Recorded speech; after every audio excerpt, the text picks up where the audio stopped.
That's right. We got some intro stuff. Cardboard Conversations, as always, Saturday, 7 p.m. I'm Pat, handsome fella down there. That's Bob. He's got more hair Hi. than me and a better smile. How you How can doing, you see it Bob? underneath his fur? I can't see half my face anymore. Not because I wanted to grow a beard, but I'm just too effing lazy to shave it off. Well, hey, I get so dang itchy. I get those ingrown hairs, so I get, picking at myself. I like the clean shave feeling. It's just so fresh and so clean. I like it.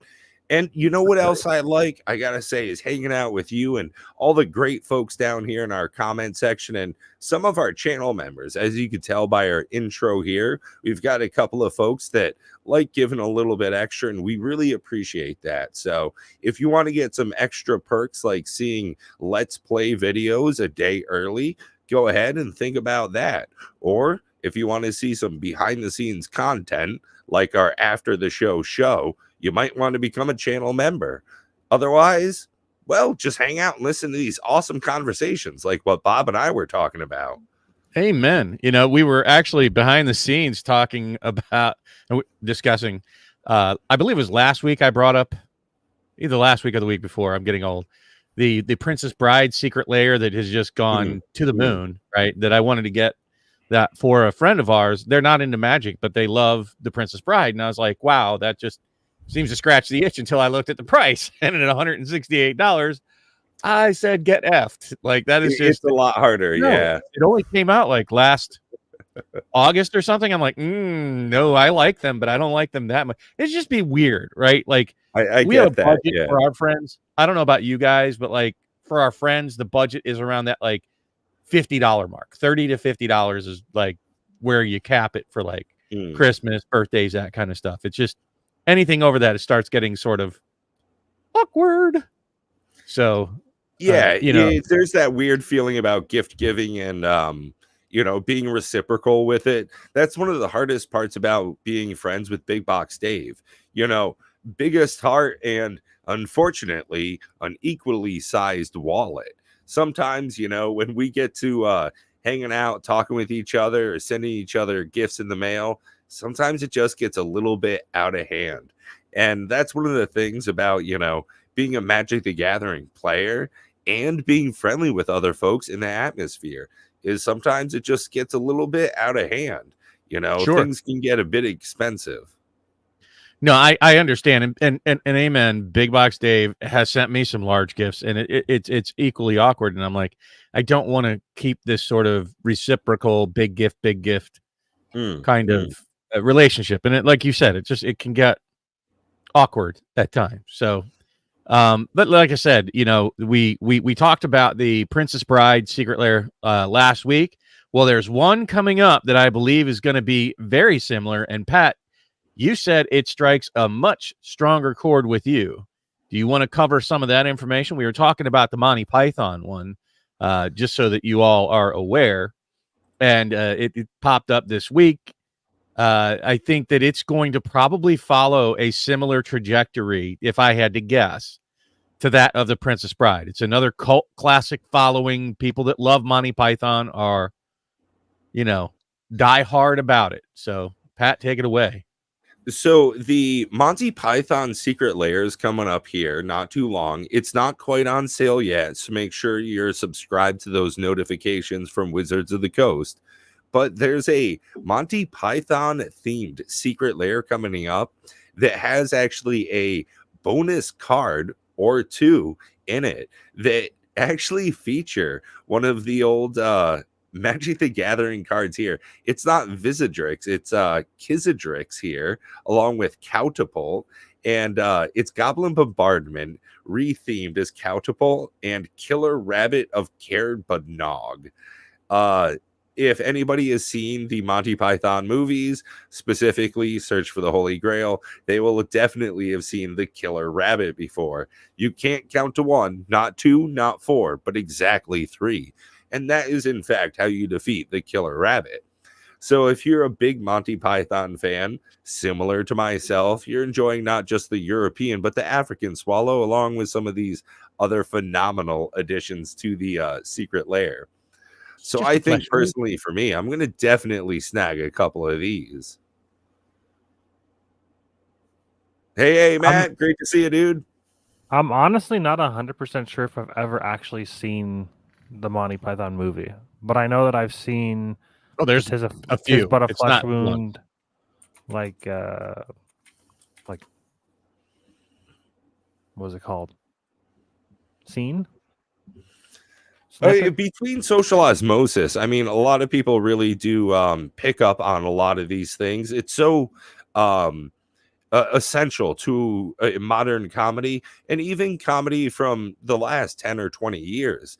There's a whole lot that came from the comedic troupe called Monty Python, and their movie, Search for the Holy Grail, was definitely central for a huge amount of comedians. Sure.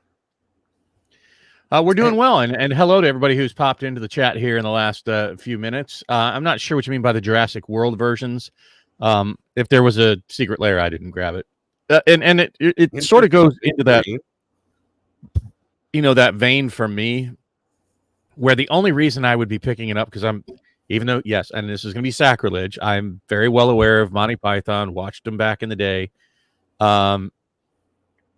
It doesn't resonate with me so much.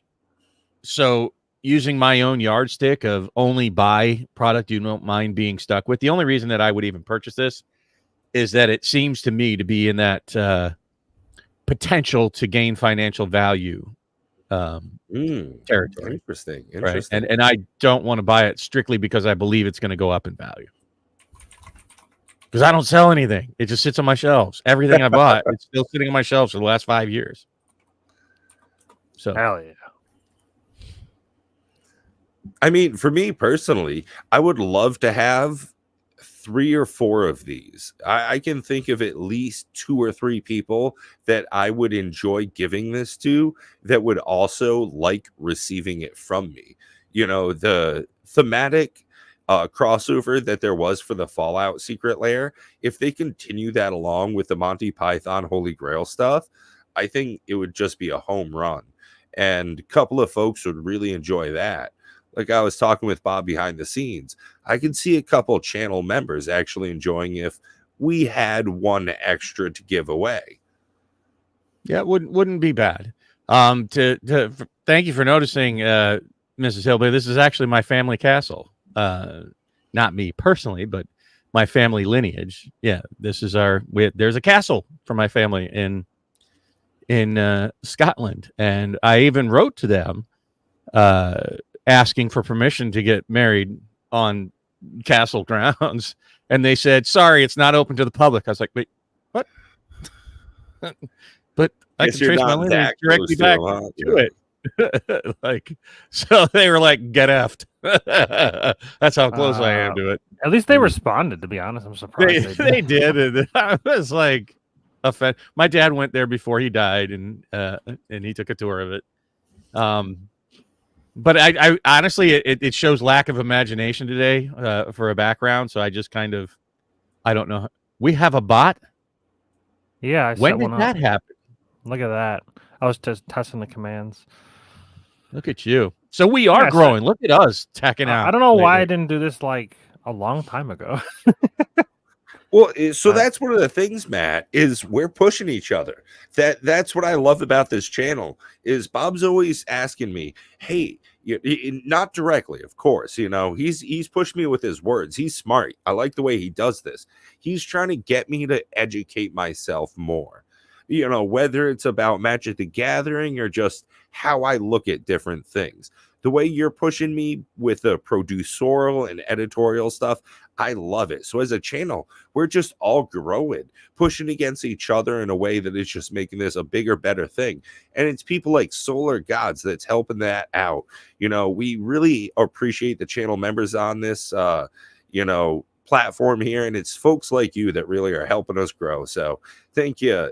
Honestly, you just hit your 12 months here, and we really do appreciate it, good sir. Very much so. What are you going to do, Matt, for the Monty Python Secret Lair? Are you interested because it has a high percentage chance of gaining in value, or you don't want it because perhaps you don't want to be stuck with it. I'll probably order 2. I mean, honestly, none of the art of the Secret Lair is like special to me. Like I don't. I really, love that it's just really, a flesh wound. know. Like if you haven't seen the movie, that's so iconic. For it's just a flesh classic wound. scene. It is like isn't it okay, Tis But a Scratch? Okay. Yeah. I think it But should be Tis But a Flesh Wound because that's what I remember it being. No, but they do say that in the movie. But it says They Tis keep But a hacking Scratch, off. and I'm like, that's a flavor fail in my opinion. For a person that's probably not even seen the movie, I feel like Well, it's a I flavor think they Mandela start effect. with that, but they keep hacking off like parts of his body. Yeah, and I don't know I've at seen what he's point like trying to guard a bridge, right? flesh wound. Yeah. Yeah. But it's like so maybe it starts with Tis But a Scratch, but I don't remember. It's been a long Maybe time, it but escalates. it's just a flesh wound. It does. It might be the Mandela effect. But I'm pretty sure it's just a flesh wound is in there. Pretty sure. I'd have to go look. I'd have to watch that scene again, and I don't really care to. Maybe I'll watch the movie, or maybe I'll start watching the movie just to like kind of see if I've actually seen the movie or if I've only seen the scene. Is there no nights? I couldn't remember anything else about the movie. Like I couldn't tell you anything else. Like that's the only scene I know. Is there no knights that say knee? Like the knights that say knee. Yeah. Is there no card? There's also King Arthur and his squire that have a coconut cut in half, clapping it together, and they talk about the European versus African swallow's ability to carry a coconut. No, I meant the Secret Lair. Does the Secret Lair not have the knights that say knee? So they have Tim the Enchanter, who is like a crossover of that. He looks like one of the knights that say knee. That seems almost like a swing and a miss. And I wonder if maybe they said some things that aren't quite quotes from the movie. So I'm gonna have to look that up. How old's the movie? Oh God, from the 70s, maybe 35, 40 years. Like copyright. Yeah. I know that at a certain point, like if it's old enough, like copyright kind of goes away. Quite there yet, but I think we're also small enough we could get away with it. No. I don't mean ARC. I meant WotC. Like maybe that's why they didn't say. If they didn't say the exact same wording, maybe they had to like change the wording because of copyright. So that would Tis But a Scratch is part of that. 1975 was when it first came out. So no, it's definitely still in copyright. I think it has to be like from like the 50s. Scratch is part of that. Definitely still in copyright. I think it has to be like what is it? Okay, I'll turn that off. Yeah, it looks like Nightbot's doing something. Nightbot doesn't like all caps, all right? Excessive caps. Let me disable that. It's okay. It's just a warning. You were too excited, Solar God. All right. He shouldn't care anymore. Yeah, so I personally really enjoyed Monty Python's Search for the Holy Grail, but like I had said before, they are a comedy troupe, similar to like Broken Lizard's Super Troopers. Those folks all get together and make comedic movies. So there are other Monty Python films as well. Flying Life Circus. of Brian talks about, it's an entire movie about Jesus's next door neighbor, Brian.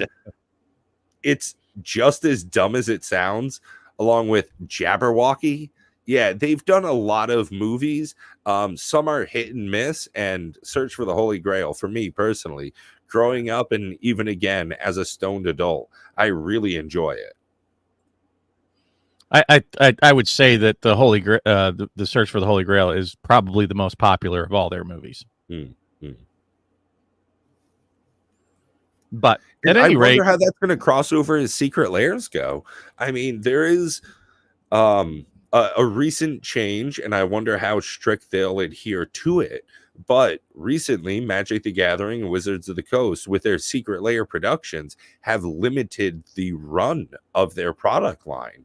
So if we're going to actually see a limited run on this product, I could see a lot of unaware people in the sphere not being aware, knowing that this product exists at all. We don't have near enough subscribers to let ourselves shout from the rooftops. And if they're not able to get in on this, if it is truly a limited product line, then we might see this go the same way as the Princess Bride. We might, in fact, see a very large influx of price along with that when it comes out if people aren't buying into it. Well, see, you strike on something there that bothers me, because they said, that I don't remember at what point. I think it was somewhere around Christmas last year, just prior to, saying that Secret Lairs were now going to be no longer print to demand, but limited print run. And when they sell out, they sell out. And so they had one or two Secret Lairs that came out that way. And then they came out with the Sheldon Menery spell book, which was print to demand. So, and I don't know what it's been since then. It was just sort of like, okay, you already very quickly, after saying that this is going to be limited print runs, gone away from that, gone right back to the print to demand. So I don't know where we're at with that. But I'll say this to your point. If you think you want this, if you think you want the Monty Python, I highly recommend picking up at least one. Now, of course, they get you with the bulk thing that, well, you get free shipping if it's over $100, right? And it's buy more, save more. It's like $11 to $15 for shipping if you don't. So it's like, I didn't. You didn't? Ugh. No, I'm not gonna get baited into spending another $50 in order to get free shipping. I just paid the shipping. Yeah, I feel like those are like flight tactics to try to get you to spend more money. They are, but I mean, you're spending $15 in shipping, and you could put that towards the product, so you get like a $15 discount off the next one. You know, it's like that's how they get you. You could either spend $60 or $120. Like, I don't know, like. But of course, they get you with the pricing being $49.99. Exactly. You know, it's like where it is. You have to buy 3 of them in order to, or 4 of them in order to get it. Not enough, right? The pricing doesn't match up. Yeah, it's the hot dog and bun thing, you know, where they sell 10 hot dogs in a pack, but buns only come 8 count, right? It's like, well, damn it, now I got 2 extra hot dogs, and I got to buy extra buns. Shit, now I got all these extra buns, now I got to buy hot dogs. But I have 6 left, and that's what we're talking about, is the market run on folks that might well miss out on it, but still really want it.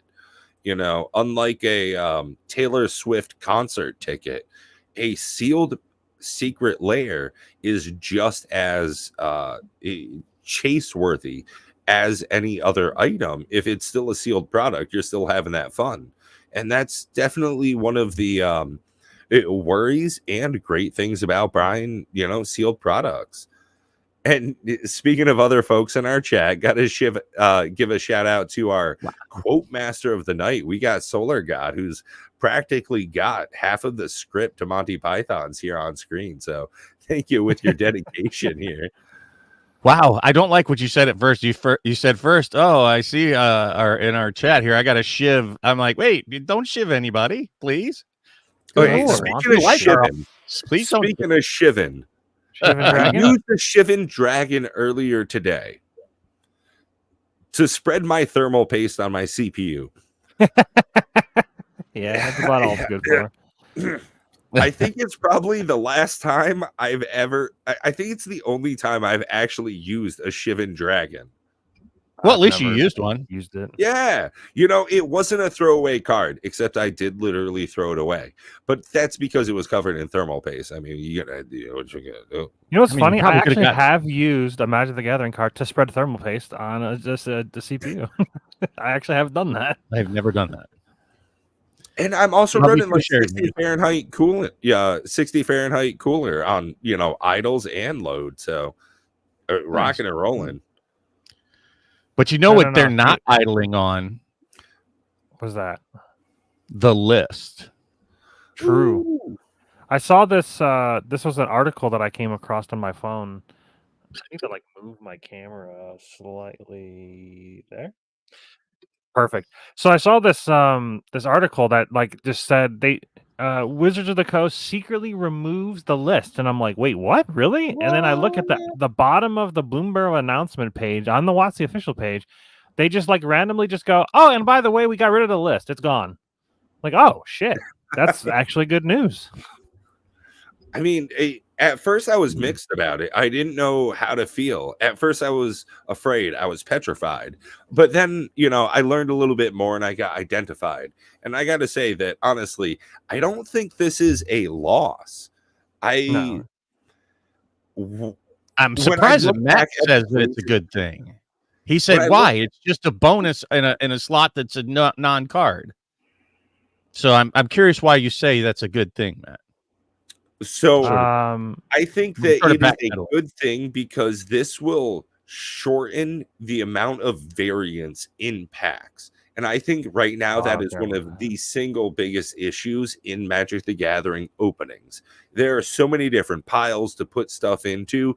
And I swear, if I keep getting cards off the list that are just straight trash, I'll blow my lid.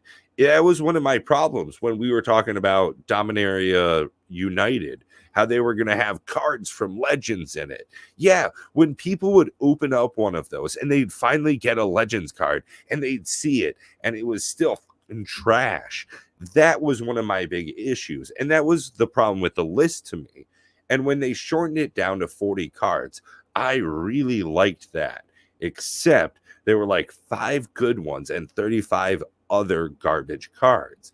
And now just to get rid of it seems like it could be a better idea. I just Well, worry that, as always, they'll muck this up. I suspect that it was causing problems with drafts. And also Set do boosters that. before. And also make sure to do that. Yes, please do mush the subscribe button.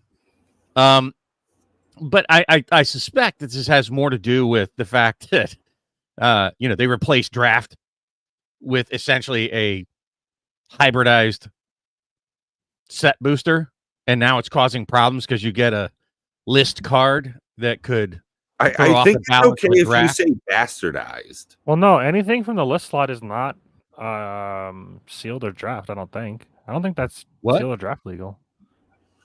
What are you talking about? I don't think the list slot is sealed or draft legal. What are you talking? That's what I'm talking about. They open it in a pack. They draft it. It's a new person. They're like, but I got this card in a pack. What are you talking about? I can't use it. Yeah. But then you have to take that card and you put it away to the side, even though you just at a sealed event in your LGS, your local gaming store, and you open up that sealed pack and it's got a list card, and you can then not utilize it. Even though you just paid money, opened it in front of everybody, showing them that it is in fact part of your sealed kit, you can't use that card. Which just makes or about how no about sense. having to pass up a good playable like mythic or rare because you got a money hit in the list slot, right? Exactly. It's a feel bad all the way around. There's no feel good for it, in my opinion. And Pat and Matt, I have railed against set boosters since they came out. I am never have been a fan. Still don't like the play booster. I think they should have stuck with draft. No way. Play boosters are so much better. I mean, I've played with them for now 3 sets now, or two or 3 sets. Karlov Manor, Bloomborough, Modern Horizons 3. And you say you like them because they give you and Thunder more Junction. powerful cards, right? They give you more rares. It makes the deck fun instead of being complete garbage trash. Okay.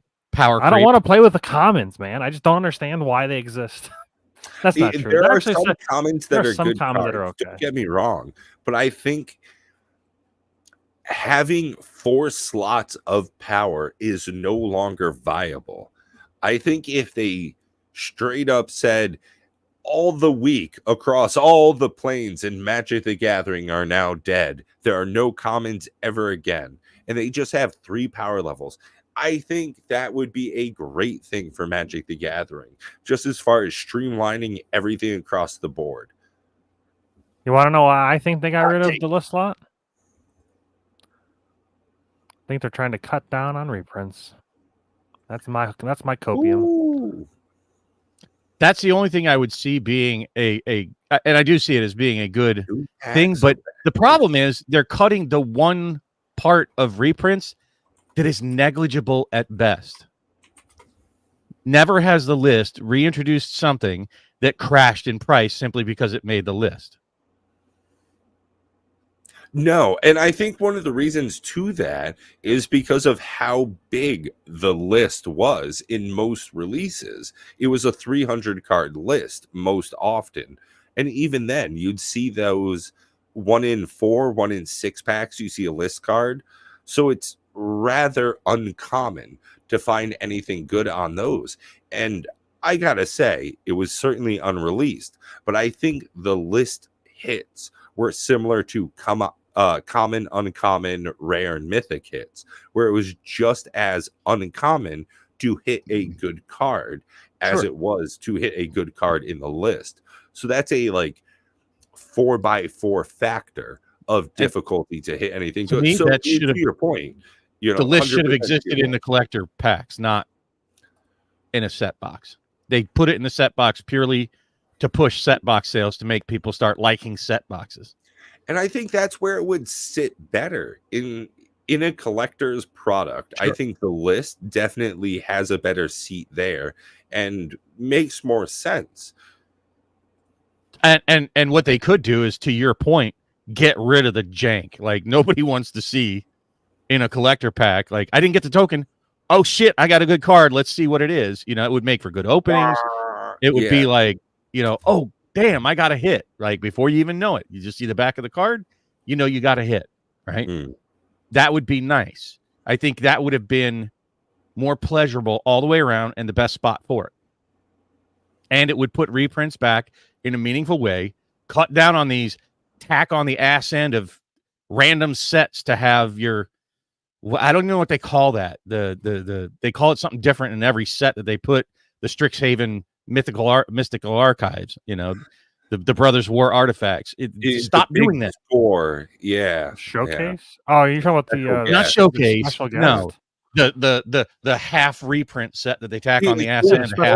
Booster fun shenanigans. I think special guests are great. What do you mean? Talked about it a couple of times. It's not special guests. Is that like addition of different bonus sheet. That's what they call it, right? Bonus sheet.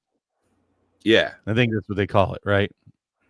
And I think that that's just bad. I think that has done more for diluting reprints than the list did. I would say get rid of the bonus and then just put the list back, only hits, or at least moderately decent hits in the list slot, but replace the tokens, which really nobody gets super excited about effing tokens in a $20 collector pack. Or get rid of like tokens, the foil 100% tokens across the board. Nobody ever gets tokens again. As a list hit, 1 out of every 4 packs, you're still going to get 3/4 of the packs with tokens in them. But now you have a shot at a decently good card. Even make it more rare, maybe 1 per box, right? 1 out of 12 packs gets a list hit. Like, obviously, if they make them juiced, you'll have to make it more rare. Maybe 1 in every 2 boxes, you get a list hit. And I know this is going to be controversial. We're almost 30 minutes in. I'm just going to go raw on it. Here's an idea. You get rid of the fucking list and you just do your Masters reprints like you do every 18 fucking months anyways. And you just say, we're done with it. We get enough money. We've been greedy enough for long enough. I know it's controversial and it's not what's going to happen, but we all have to have hope. I think that reprints do have a place, and you're right. I mean, look, if you don't have the reprints, it does hurt the game in a meta sense, right? You need to have the reprints of the One Ring. You need to have the reprints of the Agatha's Cauldron. You do need to have the reprints of meaningful cards in different formats that have no other way to get them. Maybe make those only in the modern, products, but make those come out every 2 to 3 years. Slow down your master roll. And gauge that a little better, but stop like with the good cards in no offense, the secret lairs. If you really want it just for the art, then you really don't care how good the card is. So cool, make useful cards that maybe are like useful commons or things that are just good cards but don't have any financial value with a new art on them, and people would be happy with it. Say that's a really good point. If you're just in it for the art, you don't care how good the card is. When I saw the new Kaikar, my first thought was, shit, man, I want that new card. and it's just as good as literally the card I already own. It's just the art I like more. And since it's a real deck with real cards in it, I think that's a phenomenal ad for me as a buyer, as a and it's funny. I gotta say, Oh my this God, is they're one going of to the reprint that Joker. I'm just telling you right now, that is going to It's happen. such a good It's going card. to I be a love thing. Calling the Week. For Kaikar, it's one of the most recent reprints that's not worth much, but to me as a buyer is worth an incredible amount. So I just got to say, I love that. Shout out to Wizards of the Coast. It's like they watch our content. I know they don't. Yeah, I agree with you, Richie. And Probably not. and that's when you know you've gone too far. And I don't even know if they stop the reprints, how long it will take to like lick their wounds with cards getting some appreciable value. But it certainly feels like they're not pumping the brakes at all with reprints. So we'll have to wait and see where they're going to stop reprinting cards in a meaningful way. The list was not a meaningful reprint, I don't think, in anybody's book.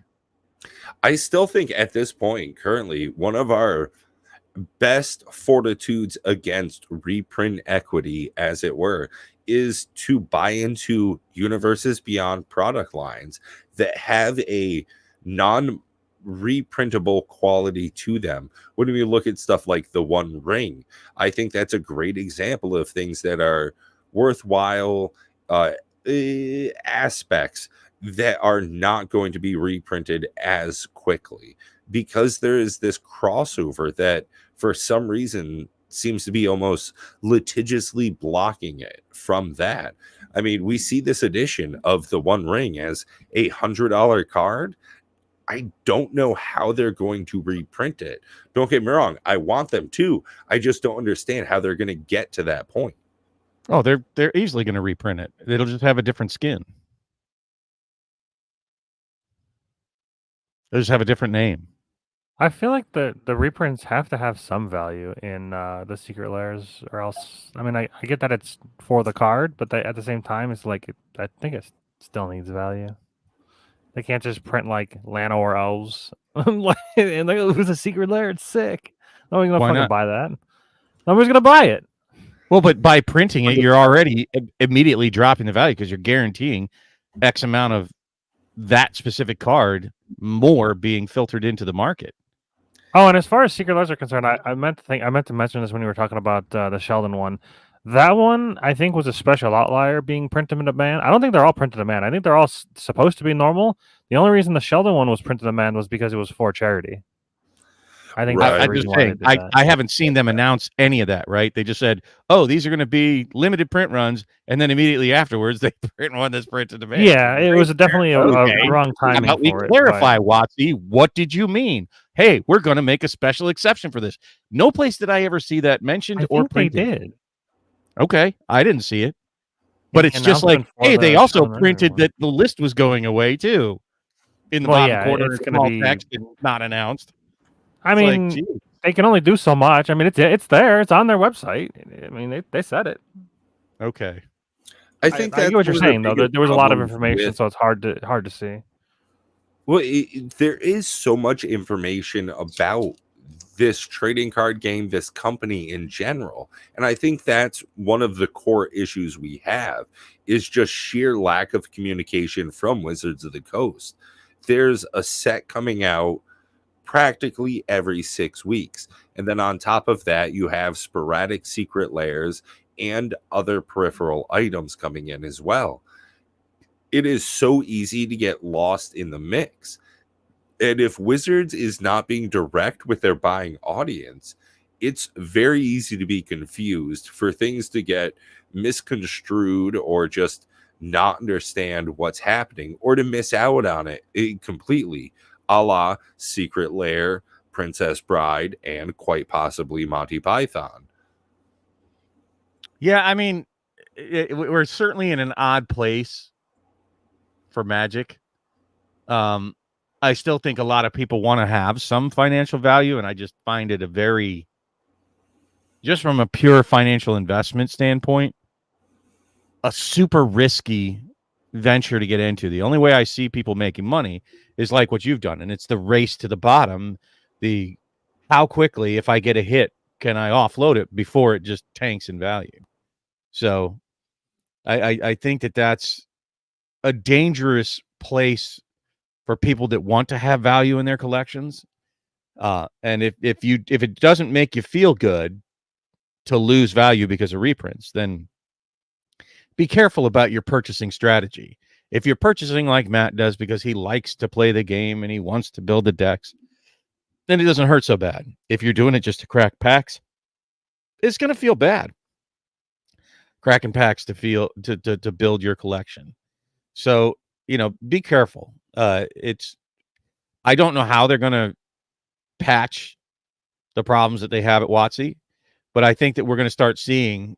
I haven't seen the announcement for the second quarter, but I also haven't really looked very hard.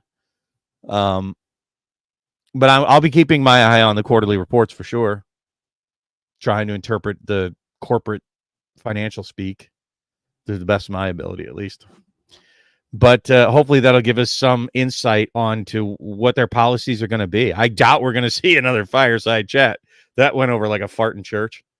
So notice we haven't had a fireside chat since. So I would like to hear more of that. What's the Diablo 4 I said they just have to do it right. The Diablo 4 and Diablo series fireside chats have been fucking great. They've been very. I'm talking about WotC. I know. That's what I'm saying is that it can be done.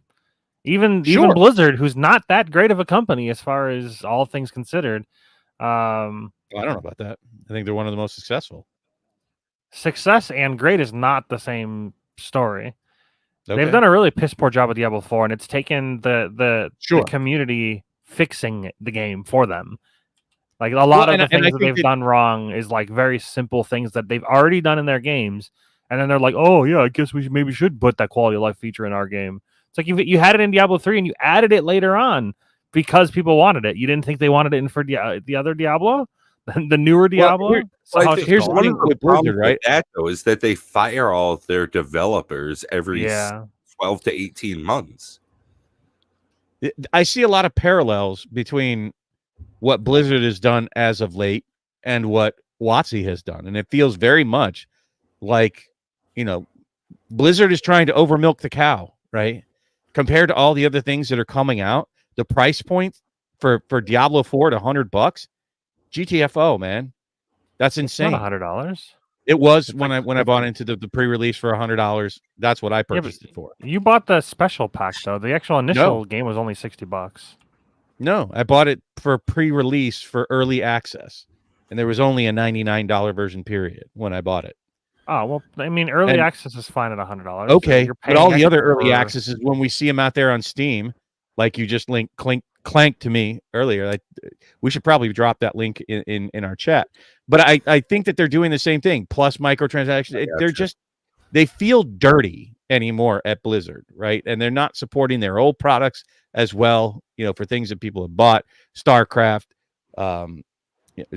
2, Diablo 2 Resurrected, anything with Diablo 3, they're just sort of dead in the water so that they can try to make a milk the money kind of play to win strategy or pay to win strategy on their games. It feels bad with Blizzard that's a direction that they've elected. Yeah. Well, and I think that's definitely one of the issues we are going to have to face going forward is the monetization of the consumers of Magic the Gathering. And realistically, I mean, that's what this is. We are buyers. We are a source of income for that company. And if they don't make product that we want to buy, they're not doing their job. That makes enough sense. I think that there's a part of that, but that's just like saying, my job as the head of a household is to feed my family, but my 5-year-old wants cookies for dinner. That's what they want. That's what I should give them because that's what they want. No, if it's not good for them, you don't do it. If it's not healthy, you still don't do it, even if that's what's being demanded. And unfortunately, this isn't just current sales. This is a collectible game that has a lineage, that has a history, that you do have a responsibility to managing it. And they've done a very poor job of it. I think, in all honesty, to Wizards of the Coast, their priority is for it to be a sellable game. Number one is they need to make money off of it. I don't think that they care or are prioritized about it being worthwhile to us as a secondary consumer. Okay, and that'll work for them until people just turn their back and say, "Nah, I'm done." Okay, John will fix everything. All right. He plays the I'm just game. saying, I so don't we'll even see what think that actually we've happens. seen the impact yet. I think that we're going to continue to see an exodus. Right? I think that's what we're seeing, and it's just an offloading, and it's going to take time. It's not just the WotC ship that's turning. You know, it's all the people selling off their collections. All of this, it's not independent of each other. It's not in its own silo. But you're going to see people turning. Like, that's just where I believe it's going to go, and that's why I say I keep watching the quarterly reports and seeing what those tell me from the numbers. The numbers will eventually point out the truth of things. They keep making fancy and non-GAAP measure. I think this is a great in their spot. quarterly reports. I'll put my point on it. 7:43 on the 27th of July. Pat says 2025 will be statistically the worst year for Wizards of the Coast in a decade. No, I think that we will wrong. see the turning of the tide. I think that this last 6 to 12 months has been terrible because of the economy. The amount of money people are able to put into the game is less and less than ever before. With the uptick in box prices and the lowering of singles prices, people have less enthusiasm or confidence in Magic the Gathering as a whole, are less able to participate in it, even piecemeal. I think it's going to be less and less that people buy into Magic the Gathering. I would love to see what, like, a handsome fellow like Lance from Rip and Ship Moonshot, what he thinks 2025 is going to bring for Magic the Gathering, whether it's going to be as bumping as it has been, or if we're going to see a downturn. I mean, yeah, like Lance mentioned, there's Final Fantasy coming up and Marvel collaboration. There's no way it's like there's just no way.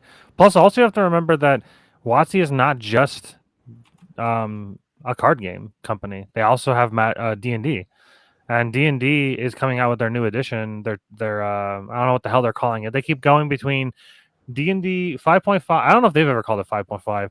It's D&D. It's either D&D 5.5, D&D 1, or D&D 2024, whatever you want to call it. The new version of, or the updated version of Dungeons and Dragons. I actually think it will be the new 5.1 or 5.0. Right now, D&D 5th edition is like the biggest edition that people are actually playing. And I'll be 100% honest. I'm going to pre-order some for my LGS so I can get those fancy, cool edition covers that they only get through Wizards of the Coast stores. I have a guy that's been playing D&D as a Dungeons Masters since like 2000 or so. So I'd really love to have him look over and run a campaign for us. I think it's going to be an interesting addition to the catalog of items from Wizards of the Coast. But I still think overall they are losing steam in this ship. They are burning pieces of this ship to keep that forward momentum, and it will not last long enough. I also see 2025 at the very least. Maybe it could be this year. I foresee Commander in its full entirety coming to Arena, especially with John coming to being the new president, because he wants to do a major focus on digital sales. That's where they want to focus on, because it's honestly just free. That they really should focus on that, and they've mentioned in a couple of the interviews with him is that he wants to focus on digital sales. So that's the best digital sale you could possibly have, is if you can find a way to have Arena support for 4-player Commander, like real Commander, not this brawl shit, 1v1, actual multiplayer Commander. That's where you make some money, I think. And they might lose money on real cards because of that, but I think that'll overcompensate for sure. We'll see. Newsflash. Looks like they do have the second quarter report came out on the 25th. So just 2 days ago. And that How'd they do? well, the headline was that they beat their prediction, but some of it was like due to a 20% growth in the digital space from what? There you go. But that WotC had a decline in a lack of sales in the basically in the retail market. So Magic. I think in general, as far as the digital space goes, revenue increase of 15% driven by growth in Magic the Gathering and strength in license and digital gaming. Makes sense. Tabletop revenue increased 4% behind Magic the Gathering.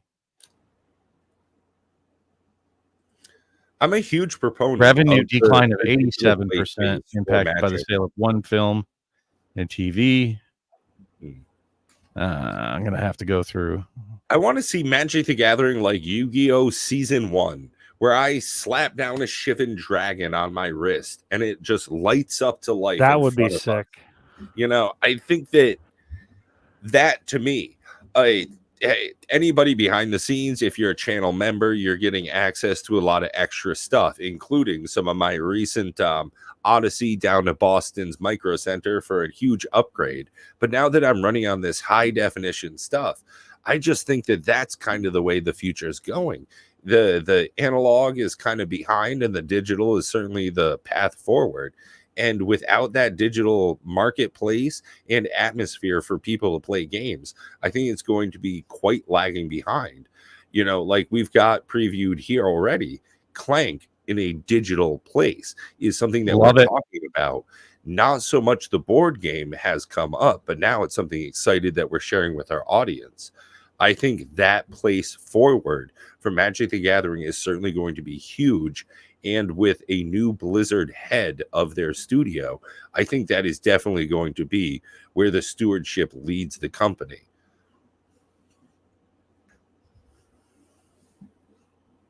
Yeah, so digital is great. I love it.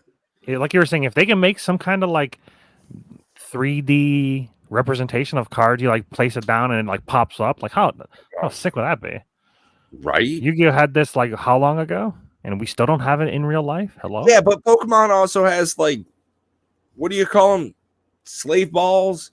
And that's like a whole different, technology we just don't have currently in our availability. But I think that the Yu-Gi-Oh card slapping thing we saw on like Sega Dreamcast, there's something like Skylanders is a thing that children play now that come with a figurine and a scannable card that you can interact digitally with other people in a multiplayer aspect. And something like that bridges the physical and the digital has an intermaterial availability. It's going to draw people into it. And that is definitely where I think media is leaning towards. I mean, right now, if it wasn't for Gen Con, I never would have met either of you in person because of the very digital means of our interactions. And I think going forward, that's just going to be ever more prevalent in our lives, certainly. Sure. Wow, I'm looking through this. Some of the stuff, like I hate when they double speak, but it doesn't sound good to me when I'm looking at net revenues this year of June 30th, 2024 is 995 million, where July 2nd of last year was 1.2 billion. So that's down by 300 million at this same point last year.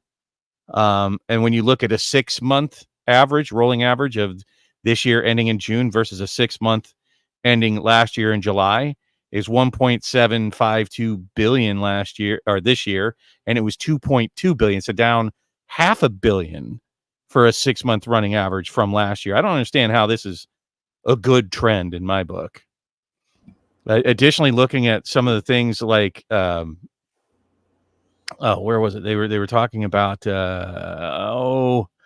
product development. The amount this year for June was 70 million, and last year was 72 million. And for a 6-month, it was 135 million in June, and last year it was 155 million. So 20 million short of what they invested over a 6-month period compared to last year at the same time. Some of these things, and there's more as it goes on. There's some things that are good. They got rid of impairment of goodwill because they sold off that E1 or whatever the hell it was. They definitely have slimmed down. They went down on their basically their inventories dropped by half. So it looks like they've cut through a significant chunk of their bloated inventories, and still their inventory is sitting at 357 million. But that's for Hasbro, not necessarily just WotC. So a lot of these numbers, they're combined of Hasbro, and I think most of our audience likes to divorce Magic from Hasbro to say how well it's doing. But it's doesn't matter how good your leg's doing if the whole body number sheets are combined. Being a subset of a larger company, it's often easier for us to focus our attention into one of those smaller factors. But like you and Matt had both said, there are a lot of other contributing items. I think, to Matt's point, Dungeons and Dragons certainly in the next year is going because of the silted release of the new books. There's going to be a huge buffer there. It is saying that the Wizards of the Coast and digital gaming has an operating profit this quarter of 247 million compared to last year, including digital and Wizards, was 142 million. So that's a significant increase, really. And they were saying that it's digital. I wish that they would split that out. And their profit margins are much bigger. But their external net revenues are way down under entertainment of 18 million this year, and last year was 180 million, so 10 times less. I wish there was better definition in what those incorporated, If it said, this is what we made this amount of money off of, this is what I made that amount of money off of. If there was such a transparency with sheets from companies, and don't get me wrong, I'm not specifically saying, Wizards, you're doing this wrong. Any other company is just as obfuscating of their numbers as anybody else is. I think, if anything, Flesh and Blood, one of the most recent poorly performing games, even though they do show their numbers, it's not particularly helpful to them in the long run. Yeah, it might be to their detriment. The numbers from Monarch, and it clearly said, you fucked us. Well, but this isn't for us, right? This is for investors. For the shareholders. They have to divulge this information. It does say that specifically they broke out Magic the Gathering, that it was 336 million for a 3-month rolling average. Last year at this point was 311. So it has increased by $25 million year over year at 8%. So that's actually a positive sign for Magic. But prices have gone up. I mean, let's be, very clear. Last year, this point in time, Magic products were by and large cheaper than they are this year. And people were doing better as well. I think that's, again, reflective of the current economic market. And as we march forward in the next 12 to 18 months, I personally expect things to go less than phenomenally. And I think that will be reflected in the purchasing of Magic the Gathering product. Sure. But to be fair, for that sort of, and I agree with you, I think that we are, clearly heading towards economic difficulty, but that doesn't mean it's the fault of Magic at that point for it having a drop in revenue, because it's just part of the overall economy, right?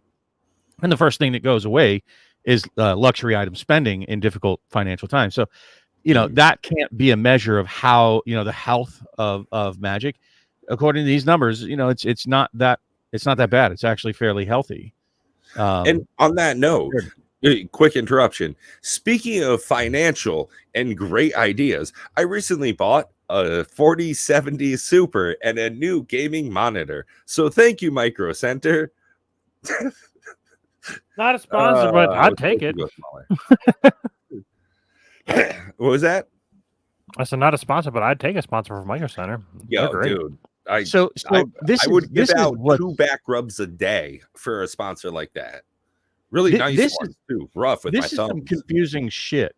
So even though we read all those positive numbers up above, when we get down to the reconciliation of adjusted operating profit this year for Wizards of the Coast and digital gaming that they're saying was doing so well compared to last year is 247 million this year versus 369 million last year. I'm like, that's what blows me away. Like, how do they juggle these numbers to where in part of the report it shows we're doing great?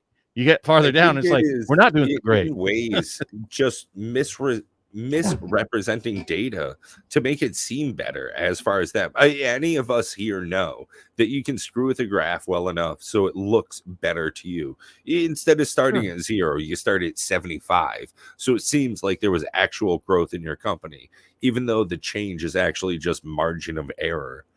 I think that that's what we're seeing with this. That they're at best exceedingly stagnant. I mean, but it's not like dire news. So for those of you out there and all these, flashy Magic is dead, sealed investing is dead, the reserve list is dead, old Magic's dead, new Magic's dead, just take it with a grain of salt. Treat it like a hobby that you love and do it responsibly. Buy product that you want to have. It doesn't really matter what the financial part of it is. If you're here for Timmy Flipper advice, this is not the great channel for you, though you probably could get some insight. Listen to that guy. We're not here to tell you what the next hot thing is you should buy to make money. Sorry. You might glean that from some of the things that we say if you're intelligent enough to put together enough information. Cool. But nobody can really tell you that. Even Rudy almost seems like a beat dog lately on a lot of things. Especially referring to the flipping environment. I think it's not super healthy. Bob.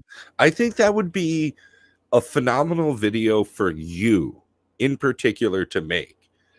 5 to 10 minutes, just straight looking at the camera like it's your nephew and just, hey, don't buy this if it's not something you want to have.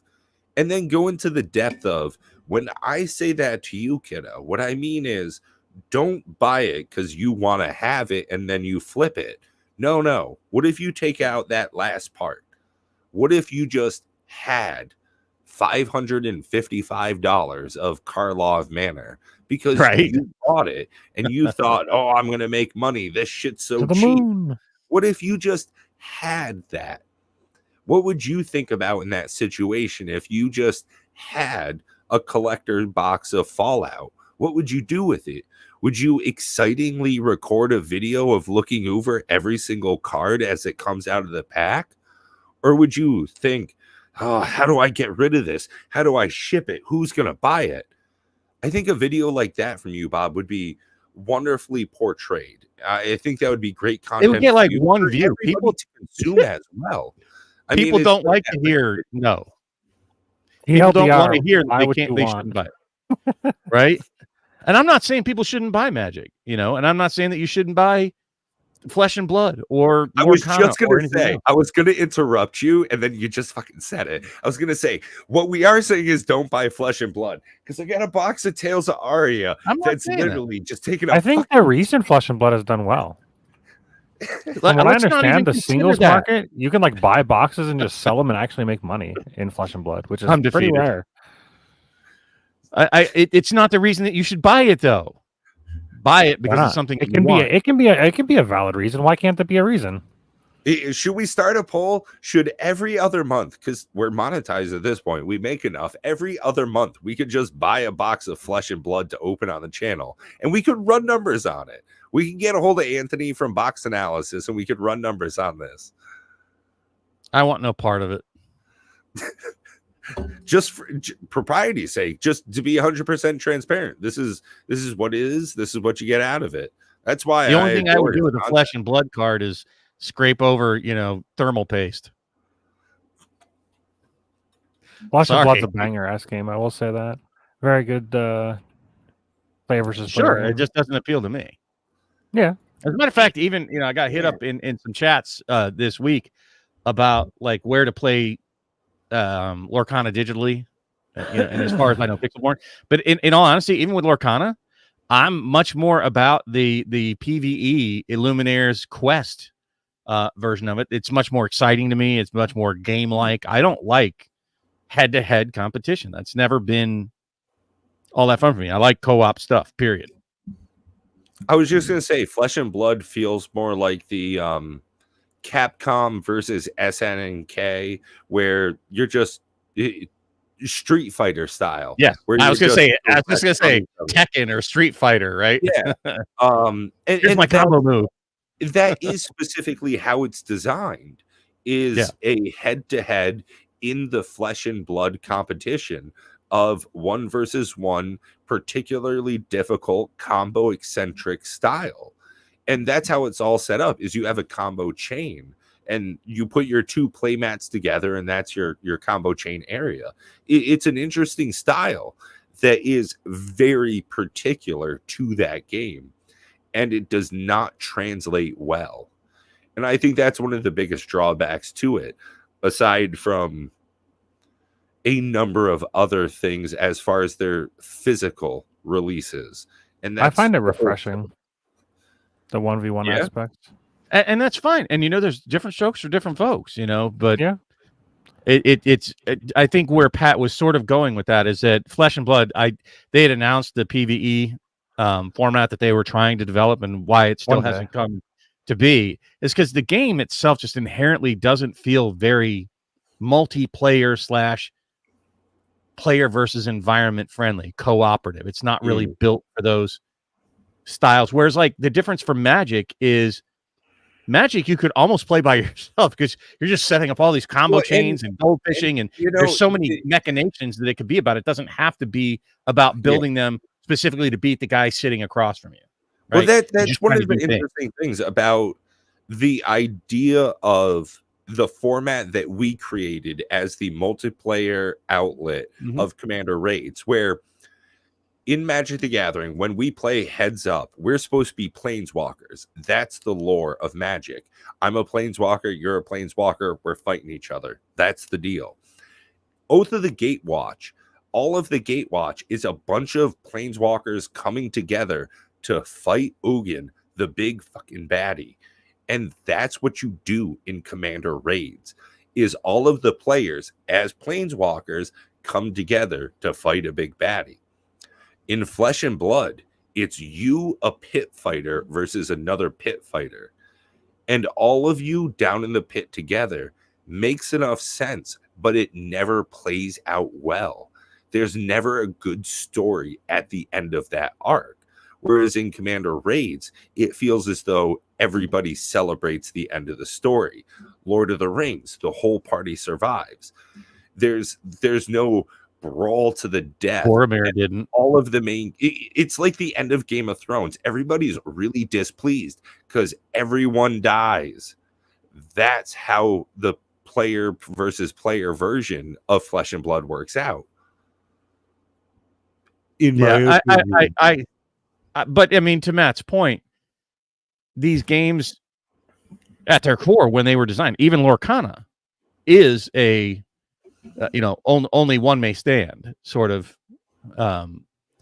environment, is the core of what they were built off. It's just that Magic itself has so many intricate combinations of things that you can do that almost don't even feel like they have anything to do with the other player, right? You're just building your intricate machinations to see if you can get your thing going, right?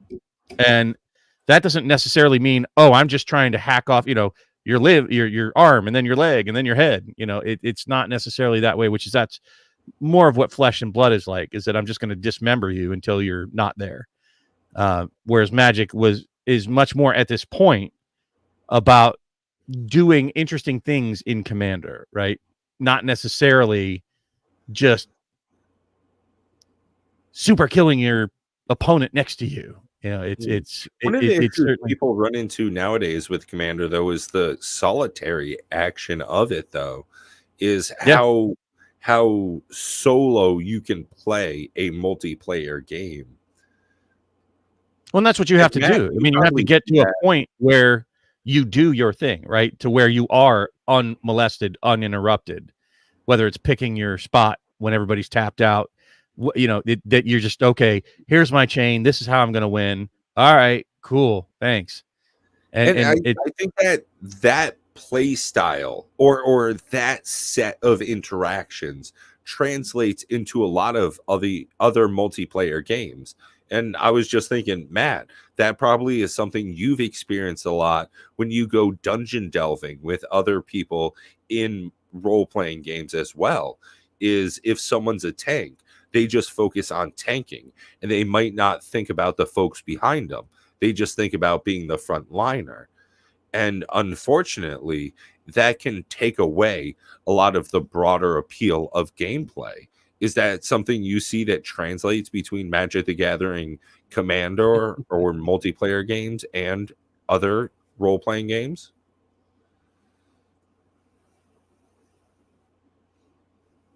Yeah, I guess I could. Love that answer. I mean, you heard it here first. It could.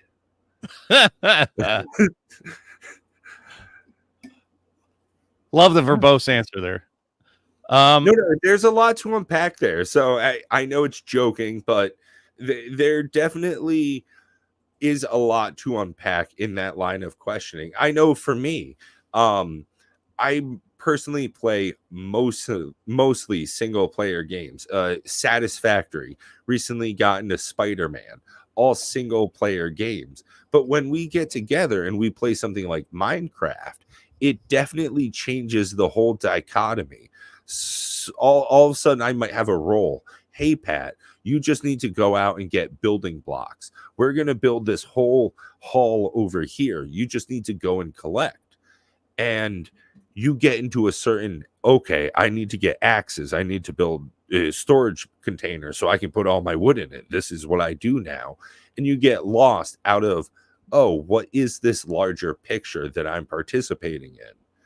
And I worry, for me, in my participation in recent Magic the Gathering games, that is what occurs. Is I'm just that, oh yeah, I create a lot of little blockers and I just do my thing.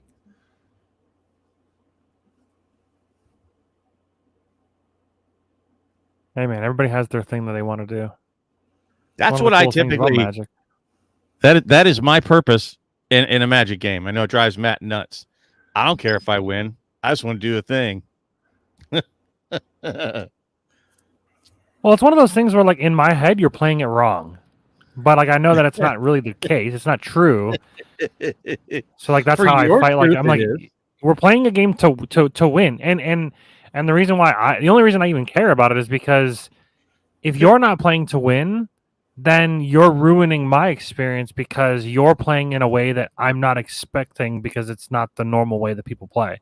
Typically, people play to win. So when you're not playing to win, you're just kind of playing like you're like a loose gun or a loose cannon. The loose you're just cannon. Like, yeah, what the hell is he gonna do? He's just gonna like he's just gonna like let shit happen because why not? Like it's such a weird dichotomy that you have to like. Holy shit, Matt! We have to make a Charlie Murphy from It's Always Sunny in Philadelphia, the wild card deck for Bob.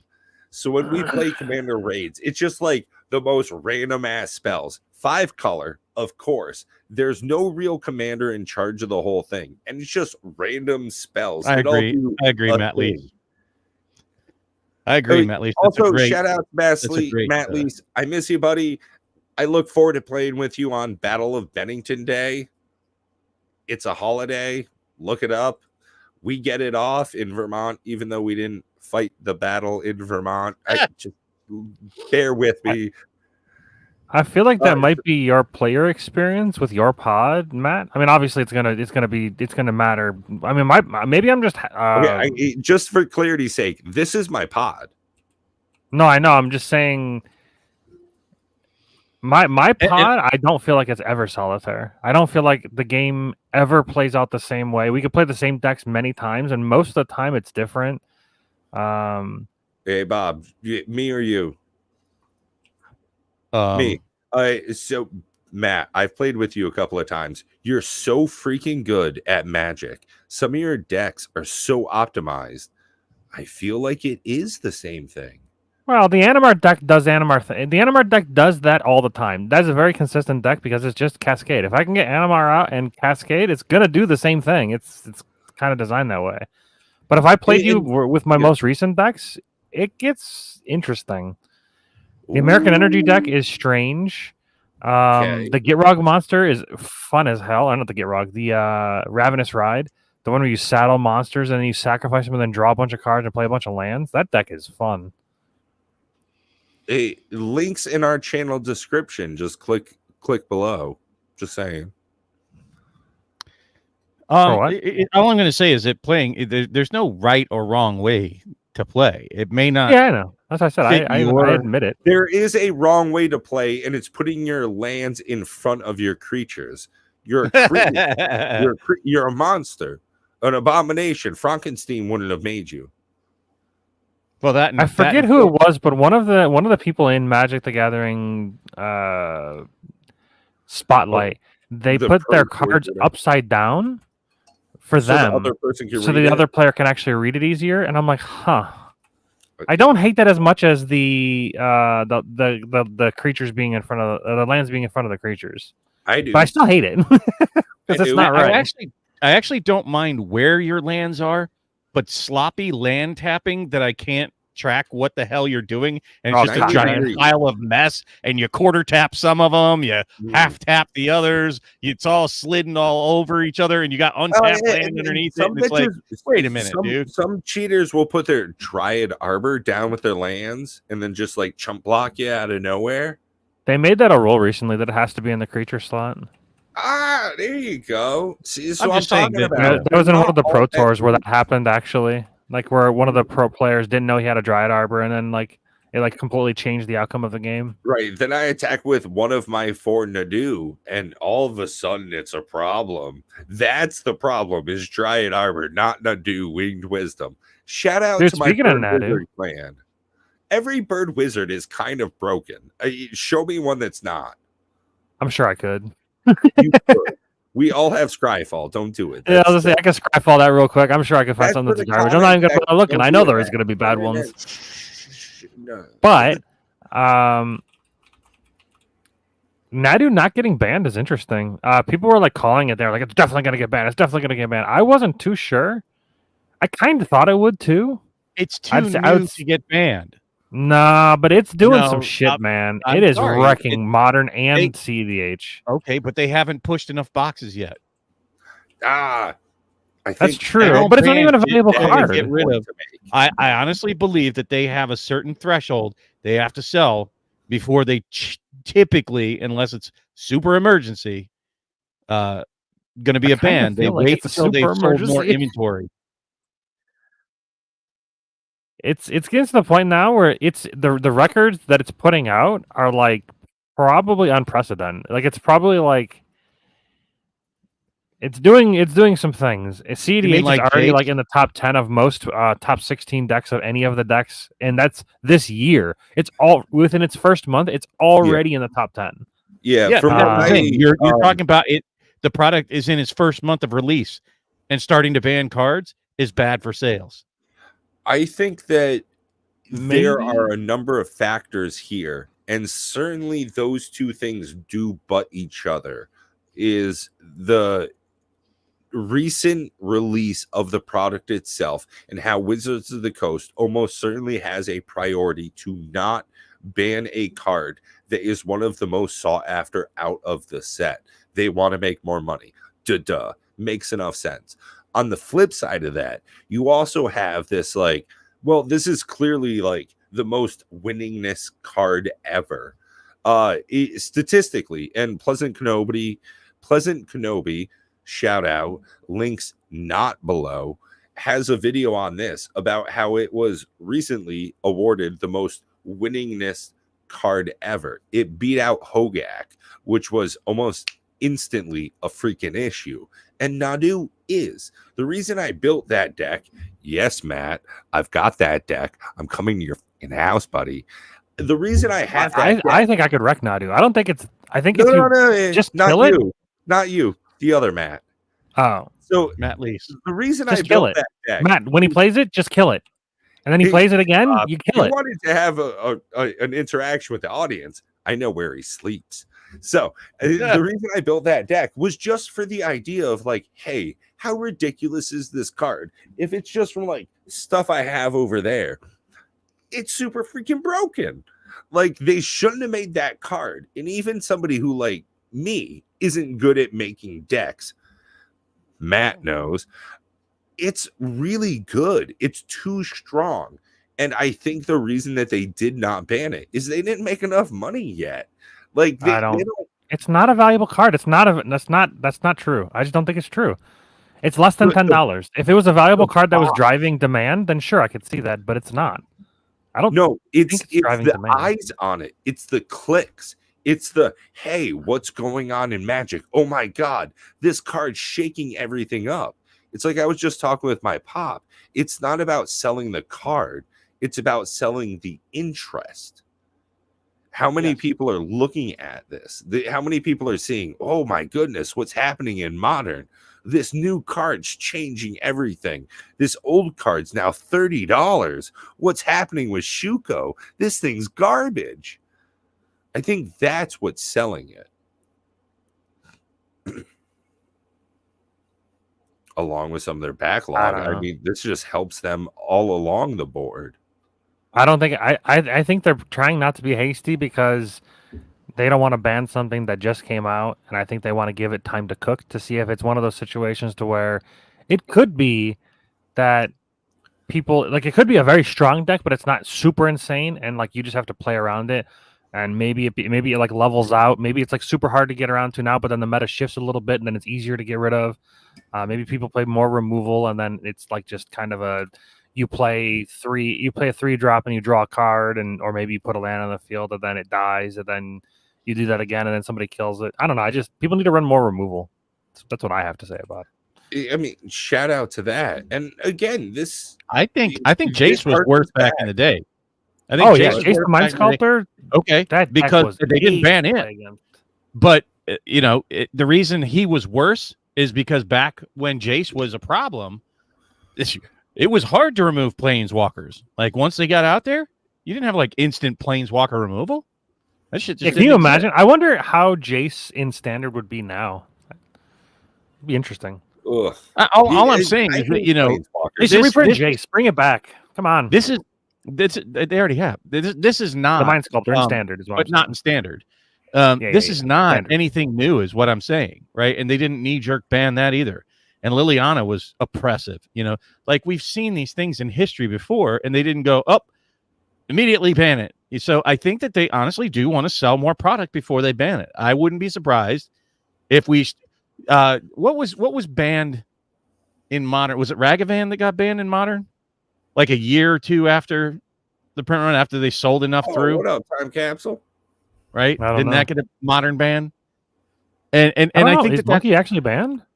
I don't think it is. You sure? Modern? There was something that they banned from Modern Horizons too, but it took them like a year to get rid of it. It's probably like endurance or grief or some of that shit. I don't know. Too much grief. All the griefers. People were complaining about grief not being banned, and they're pissed. The scam deck is hilarious. I love the grief deck. So you flash out grief for free, and then as the death triggers on the stack, you do the little thing of it like if the creature would die this turn at instant speed, it'll like come back. So you'll take one card, then grief will die, and then it'll come back, and then you take another card. It's so good. Ragavan got banned in Legacy and Historic. That's what it was. I only really know anything about Modern, to be honest.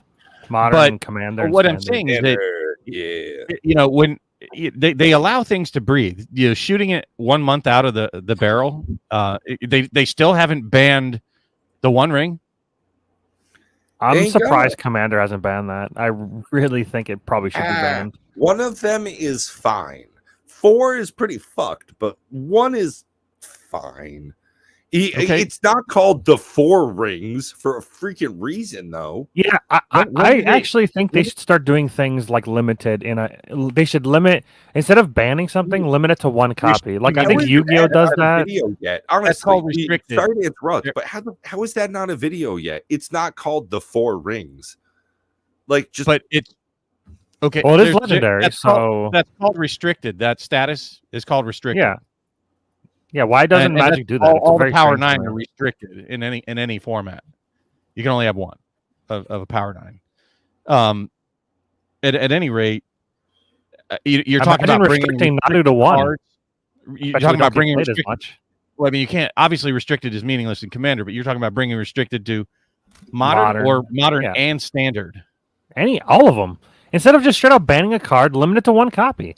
Like, don't just destroy it. Like, I don't understand. yeah, but then you'd have to change the entirety of the format, and I'll be Not honest. like they haven't already done long that. time. I was thinking about Prime earlier, and I was like, man, things I You talked hate. about him last week. Short list. 2 things Right. that itch I can't reach. And oh, hey, it's Prime 406. Oh my goodness, it's been way too long. Also, I miss you, buddy. It has been way too long. I actually agree with you, Matt. I think that they should start utilizing restricted a lot more. I hate bannings. I really do. I've always hated them. Even if it F's up a format. Because honestly, what I think that should do is it should push the designers to look at their process more closely, right?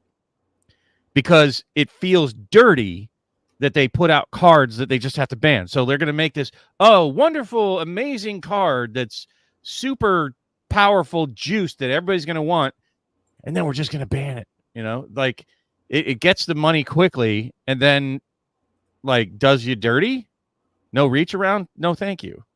Like that's just it's a dirty, creepy feeling where they should be taking these things into consideration as they're designing the cards. I think You heard it here first. Bob's only trying to be in Magic for the reach rounds, and he stopped getting reach rounds, and he's out. Hell yeah. Who doesn't like a reach around? But it's it's disgusting, and I think it leads to dirtiness in the design space to let them do shenanigans that are not good for the environment or the people playing. That they need to be more responsible with what they're designing. They need to play test better rather than jamming set after set after set as fast as they can. If it's due to the fact that they're jamming out sets too fast, test them better. If it's due to the fact that they're trying to rake us over the coals for money first to push sets by these power crept cards, and then they're just going to turn around and ban them, that's really shitty business practice, and it makes me feel very disgusting as a customer. Ooh, Bob, great transition. Speaking about being raked over the coals and absolutely a shitty business transaction, don't forget, after the stream, we have another one for channel members. Yes, we do. Speaking of which, that's coming up in about the next 5 minutes. So for you channel members, don't forget, we're going to have a post show again. We'll be sharing that link with just the channel members. Yeah, I just did it. Where you can get behind the scenes again on the wrap up. This will be week number 2. Solar Guy was there last week. And I think we had Cosmic Seeds in there for a hot minute. I think this is like work time for him, unfortunately. So that's right, one for 99 cents a month. You can talk to us behind the stream. Just saying. You can even join us. You can even get a speaking role. You can hop At any on. rate, we will certainly be going through a number of the things that we've discussed tonight after the show. And there's generally some content that is very exclusive to that. We don't record it. We don't put it out there for everybody. So come and get it or miss it forever. Also, if you're a content Hashtag creator paywall and you want to chat about content creation, we typically reflect back on how the podcast went. Do we think we can do anything better? Having feedback from the viewers also would help in that situation as well.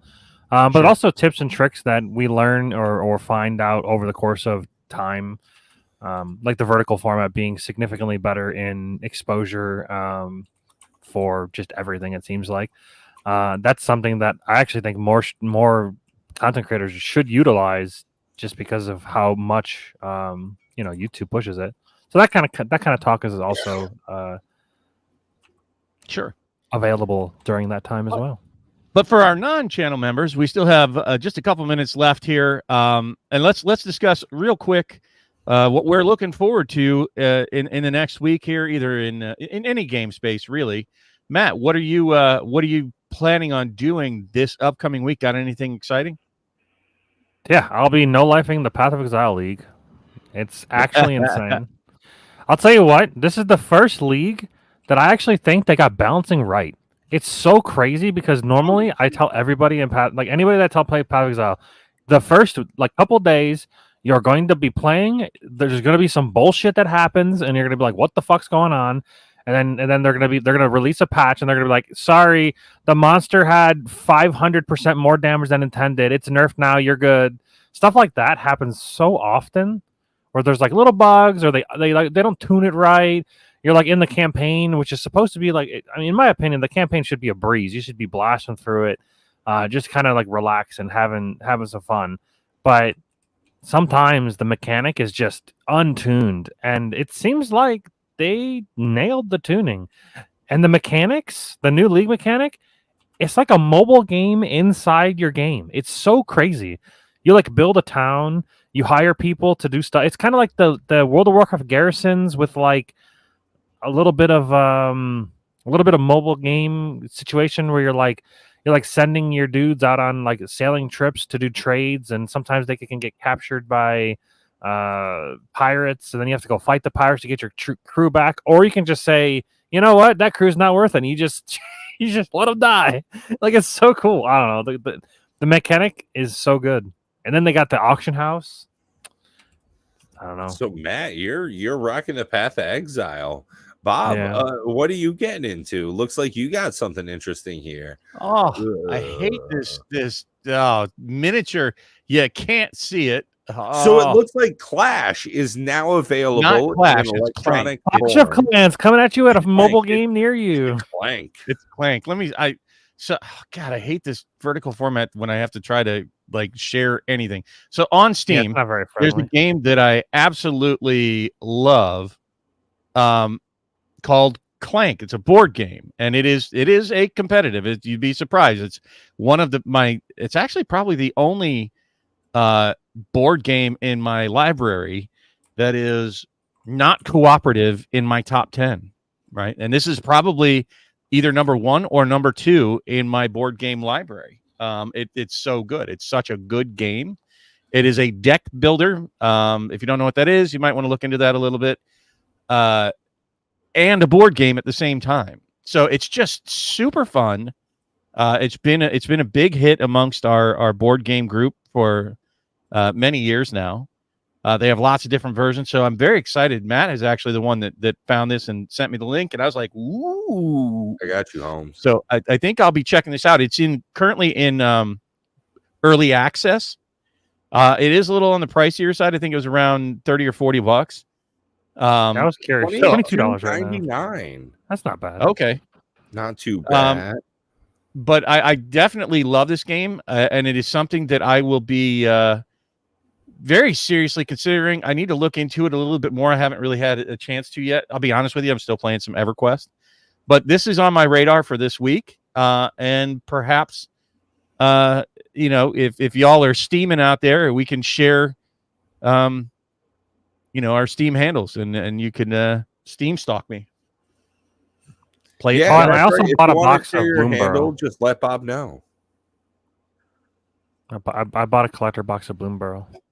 That'll be opened up on the channel sometime in the next week. Well, I was talking to my LGS while I was up there doing the pre-release, and I was telling them about how annoyed I was about Rudy does his pre-release sales or his collector sales almost always literally smack dab in the middle of pre-release weekend or pre-release on purpose, man. It feels like it could be on purpose. I don't know. Solar yeah, God, I totally get you. The vertical format is definitely it's still breaking us. We'll talk about it post show. Yeah. But Matt, you've already said you're doing Path of Exile. I'm looking at Clank and Ultima Online. So not Pat, a lot of TCGs going on. Pat, what are you doing, buddy? I gotta say, honestly, I was looking forward to buying exactly what Matt had gotten, a collector's box of Bloomborough, but instead I took some of my extra savings I had put aside and I bought an NVIDIA 4070 Super and a fancy gaming monitor. So I've been looking to some of the backlog of Sony games transported onto the PC. So recently I started up a playthrough of Spider-Man Remastered, and gotta say, I was shouting out loud, "Oh my god, this is freaking awesome." So look forward to another playthrough coming on the channel. Dude, Ark Survival Evolved in 2K or 4K is Dude. insane. I'm going for the Ascended, the fancy version. Yeah. We there's a new one coming out, a new map coming out in September, I think.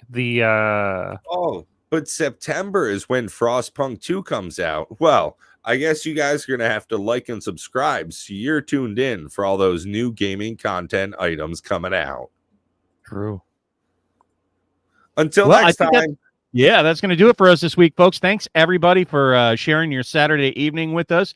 For the channel members, stay tuned. We'll be getting you the link to the post-show wrap-up, and see you all next Saturday at 7 p.m.